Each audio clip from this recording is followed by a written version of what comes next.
बिस्मिल्लाहिर्रहमानिर्रहीम।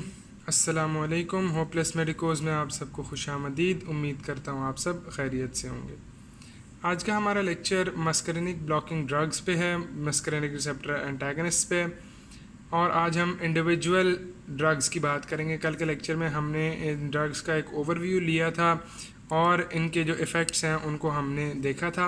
अगर आपने वो लेक्चर अभी तक नहीं देखा तो यहाँ जाके देख लीजिए। और लेक्चर शुरू करने से पहले चैनल को सब्सक्राइब करना और बेल का आइकन दबाना ना भूलिएगा ताकि आने वाली हर वीडियो का नोटिफिकेशन आपको मिलता रहे। मस्करेनिक ब्लॉकिंग जो ड्रग्स हैं, इनमें जो क्लासिक ड्रग है वो है एट्रोपिन, जो कि इस ग्रुप को रिप्रेजेंट करता है। अब एट्रोपिन की लॉन्ग हाफ लाइफ होती है, ठीक है, अप टू 3 डेज़। जो चीज़ें मैं रेड में अंडरलाइन करूँगा उन सबको आपने स्पेसिफिकली याद रखना है उस ड्रग के साथ जोड़ के, ठीक है। अब एट्रोपिन किन किन चीज़ों में काम आती है?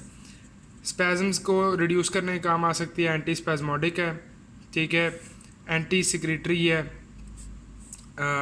मसल्स के ऊपर एम रिसेप्टर्स होते हैं, जो आपके ग्लैंड्स हैं उनके ऊपर एम रिसेप्टर्स होते हैं, उनको ब्लॉक करके एंटी सिक्रेटरी है।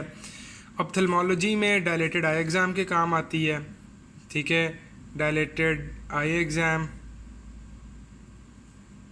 डायलेटेड आई एग्ज़ाम ये होता है कि हम ना आई के अंदर ना बेसिकली हमने लाइट मार के ना आई के अंदर चेक करना होता है कि यार पीछे जो रेटिना है वहाँ पे सारा कुछ सेट है।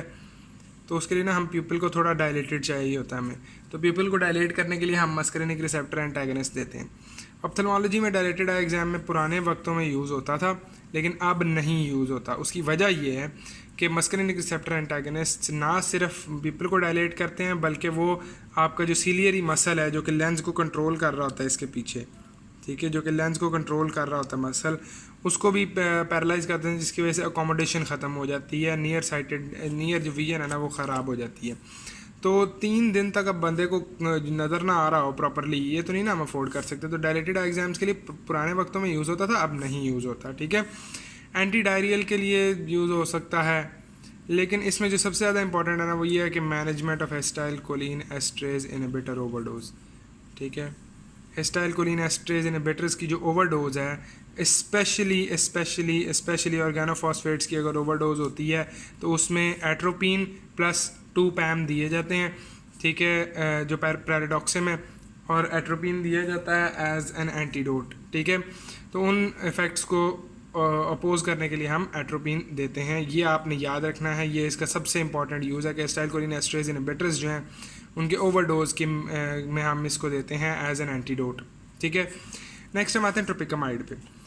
अभी हमने बात की एट्रोपिन की कि एट्रोपिन जो है वो डायलेटेड आई एग्ज़ाम्स के लिए यूज़ होता था। अब कौन सा ड्रग हम यूज़ करते हैं? अब हम ट्रोपिकामाइड को यूज़ करते हैं। क्यों? क्योंकि शॉर्टर हाफ लाइफ है एट्रोपिन से, और इस शॉर्टर हाफ लाइफ की वजह से एग्ज़ाम होने के थोड़ी देर बाद आपकी जो आँख है वो नॉर्मल की तरफ वापस आ जाती है। हम इसको टॉपिकली अप्लाई करते हैं।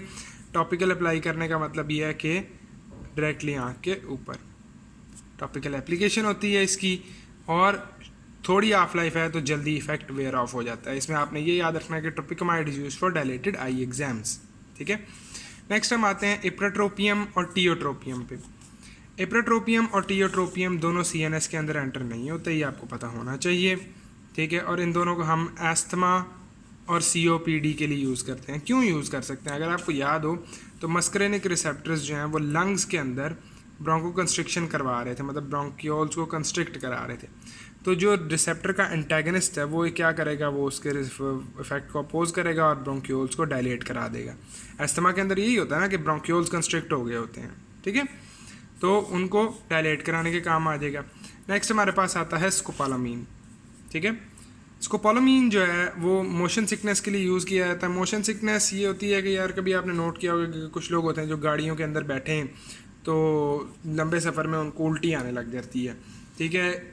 उस इफ़ेक्ट को रिड्यूस करने के लिए ना स्कोपोलामीन सफ़र से थोड़ी देर पहले ले लेते हैं और उसकी वजह से जो है ना मोशन सिकनेस नहीं होती। उसके अलावा ये सेडेशन कॉज करती है और शॉर्ट टर्म मेमोरी ब्लॉक, मतलब कि दवाई लेने अगर ओवरडोज स्लाइटली हो गई है या दवाई लेने के थोड़ी देर बाद आपको जो चीज़ें हैं ना वो कुछ याद नहीं होती या मिक्स्ड सी याद होती हैं। अब नेक्स्ट हम आते हैं बेंजट्रोपिन और ट्राईहेक्सीफेनाडिल पे, ठीक है। ये याद रखना है कि ये CNS में एंटर होते हैं, दोनों लिपिड सॉल्युबल हैं, ठीक है। बेंजट्रोपिन और ट्राइहेक्सीफेनिडिल हम यूज़ करते हैं पार्किंसंस में, ये आपको पता होना चाहिए। आगे जाके जब हम पार्किंसनिज्म पढ़ेंगे तो हम देखेंगे कि पार्किंसनिज्म एक्चुअली एसिटाइलकोलिन और डोपामीन के इम्बैलेंस की वजह से होता है। इससे हमने क्लासिकली हमने यही सुना होता है कि डोपामीन की सब जो डेफिशिएंसी है उसकी वजह से हो रहा है पार्किंसनिज्म। यस, लेकिन टेक्निकली इन दोनों का जो बैलेंस है उसके बिगड़ने की वजह से पार्किंसनिज्म हो रहा होता है। तो पार्किंसनिज्म के इफ़ेक्ट्स को रिड्यूस करने के लिए हम बेंजट्रोपिन देते हैं ताकि एसिटाइलकोलिन का जो इफेक्ट है वो रिड्यूस हो जाए। अगर यहाँ से डोपामिन भी कम हुई हुई है तो एसिटाइलकोलिन का इफेक्ट भी हम रिड्यूस कर दें ताकि एक बैलेंस कायम हो जाए, और उस बैलेंस की वजह से पार्किंसनिज्म के कुछ इफेक्ट्स कम हो जाते हैं, ठीक है। नेक्स्ट हम आते हैं acute extra pyramidal symptoms induced by antipsychotics. Antipsychotics जो हैं उनके अंदर कुछ मस्करिनिक एक्टिविटी होती है, उस मस्करिनिक एक्टिविटी को जो है वो करने के लिए, अपोज करने के लिए हम ये दो ड्रग्स दे सकते हैं। और लास्टली ऑक्सीब्यूटाइनिन और टोल्टेरोडिन, ठीक है। ये दोनों यूरिनरी इनकॉन्टिनेंस में दिए जाते हैं। अगर यूरिनरी मतलब कि हम इन्हें ना यूरिनरी इनकॉन्टिनेंस के लिए देते हैं। यूरिनरी इनकॉन्टिनेंस होती है कि यूरिन बहुत ज़्यादा आ रहा है, तो मस्करिनिक रिसेप्टर ब्लॉकर अगर दे दोगे तो यूरिन नहीं आएगा। अब नोट करो, इन ड्रग्स को याद रखने के लिए एक छोटा सा शॉर्ट हैंड मैं आपको देने लगा हूँ, वो है मस्करिनिक ब्लॉकर्स कौन से हैं। They are the tropes and scope.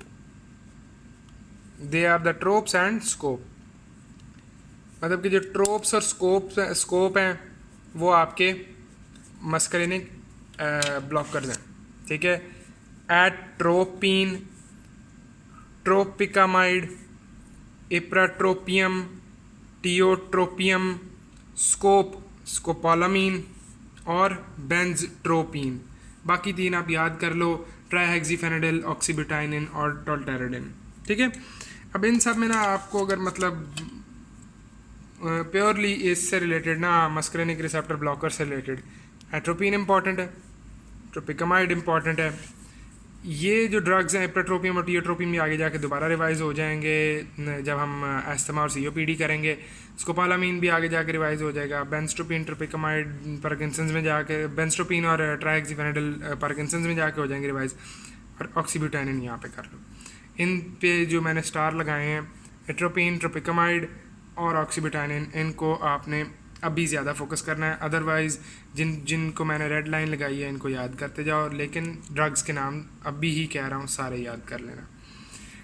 आगे चलते हैं। निकोटिनिक रिसेप्टर एंटागनिस्ट ये क्या करेंगे जी? ये करेंगे कि जहाँ जहाँ पे आपके NN और NM रिसेप्टर्स हैं ना, उनको ब्लॉक कर देंगे, मतलब कि गैंग्लियंस पे और न्यूरोमस्कुलर जो आपका जंक्शन है वहाँ पे, NM जो जंक्शन है वहाँ पे। इनमें हमारे पास दो करेक्टरिस्टिक ड्रग्स हैं, हेक्सामेथोनियम और मैकामाइलेमाइन। दोनों क्लिनिकली अब बहुत ज़्यादा इस्तेमाल नहीं होते, टेस्ट के मतलब टेस्टिंग में और एक्सपेरिमेंटेशन में इस्तेमाल हो जाते हैं, लेकिन ओवरऑल हम इनको बहुत ज़्यादा यूज़ नहीं करते। हेक्सामेथोनियम है और मैकामाइलेमाइन है। ये प्रीडोमिनेंट जो आपकी ऑटोनॉमिक टोन होती है उसके रिड्यूस करते हैं। अगर आपको मेरे एक लेक्चर की बात याद हो तो मैंने आपको 2-3 टिप्स बताई थी छोटी मोटी, कि जहाँ पे जो आपका है पैरासिम्पैथेटिक नर्वस सिस्टम और सिंपैथेटिक नर्वस सिस्टम दोनों इनर्वेशन दे रहे हैं, तो वहाँ पे पैरासिम्पैथेटिक नर्वस सिस्टम जो है वो डोमिनेंट है, ठीक है। पैरासिम्पैथेटिक नर्वस सिस्टम डोमिनेंट होगा। जहाँ पैरासिम्पैथेटिक नर्वस सिस्टम की इनर्वेशन नहीं है वहाँ पे सिंपैथेटिक नर्वस सिस्टम डोमिनेट होगा। वो कहाँ पे है? वो आपकी वेसल्स के अंदर है, ठीक है। तो अदर देन वेसल्स, अगर आप ये निकोटिनिक रिसेप्टर एंटागनिस्ट दे दो तो पूरी बॉडी के अंदर पैरासिम्पैथेटिक टोन कम हो जाएगी, वेसल्स के अंदर सिंपैथेटिक टोन कम हो जाएगी, ठीक है। और क्योंकि हार्ट के ऊपर पैरासिम्पैथेटिक और सिंपैथेटिक दोनों इनर्वेशंस हैं, ठीक है, पैन्स और सैंस की दोनों की इनर्वेशंस हैं, तो इसकी वजह से देखो पैन्स में हमने कहा था डोमिनेंट है, और अगर प्री डोमिनेंट जो ऑटोनॉमिक टोन है वो कम होनी है, तो निकोटिनिक रिसेप्टर एंटागनिस्ट देने की वजह से जो पैराफेरल जो आपका पैरासिम्पैथेटिक नर्वस सिस्टम है उसकी टोन डिक्रीज़ हो जाएगी। उसकी टोन डिक्रीज़ होने की वजह से सिंपैथेटिक नर्वस सिस्टम जो है वो इंक्रीज़ हो जाएगा, ठीक है। और इसके अलावा अगर आप एक्सपेरिमेंटल बात कर रहे हो तो उसमें हार्ट रेट को के जो रिफ्लेक्स चेंजेस हैं उनको रोक देते हैं निकोटिन रिसेप्टर एंटागनिस्ट्स। अक्सर क्वेश्चन ये आ जाता होता है कि जी उन्होंने एक दिया होता है ऐसा ड्रग जो कि आपकी जो है ना ब्लड वेसल को कर रहा है कंट्रैक्ट, ठीक है। अब ब्लड वेसल को कंट्रैक्ट कर रहा है, लेकिन जो ब्लड वेसल को कंट्रैक्ट करेगा तो उसकी वजह से आपका जो है क्या उसको कहते हैं ब्लड प्रेशर वो इंक्रीज़ होगा। ब्लड प्रेशर इंक्रीज़ होगा तो उसके रिफ्लेक्स की वजह से बॉडी कोशिश करेगी कि हार्ट रेट को रिड्यूस करे, ठीक है। तो अगर हार्ट रेट रिड्यूस मतलब हार्ट रेट चेंज नहीं होता एक ये देने की वजह से क्या उसे कहते हैं ब्लड वेसल्स के कंस्ट्रिक्टर देने की वजह से हार्ट रेट रिड्यूस नहीं होता, इवन दो बीपी ऊपर जा रहा है, तो इसका मतलब पेशेंट जो है उसको इन चीज़ों से ट्रीट किया गया है, इसी वजह से वो रिफ्लेक्स प्रोड्यूस नहीं हो रहा, ठीक है। इस किस्म के घुमा के सवाल पूछ लिए जाते हैं इन दो को ऐड करके, इसलिए आपको इनका नाम एटलीस्ट पता होना चाहिए, मेकमाइलमाइन और हेक्सामेथोनियम, ठीक है। और बाकी हम कल इंशाल्लाह जो है वो स्टार्ट करेंगे आपके जो हैं एडर्नर्जिक फार्माकोलॉजी नेक्स्ट वीक से इंशाल्लाह। तो अगर आपको कोई बात नहीं समझ आई तो क्वेश्चन कीजिए कमेंट्स के अंदर, उनका रिप्लाई किया जाएगा। एंड वीडियो को लाइक और शेयर करना ना भूलिएगा। इंशाल्लाह नेक्स्ट वीडियो में मुलाकात होती है। अस्सलाम वालेकुम।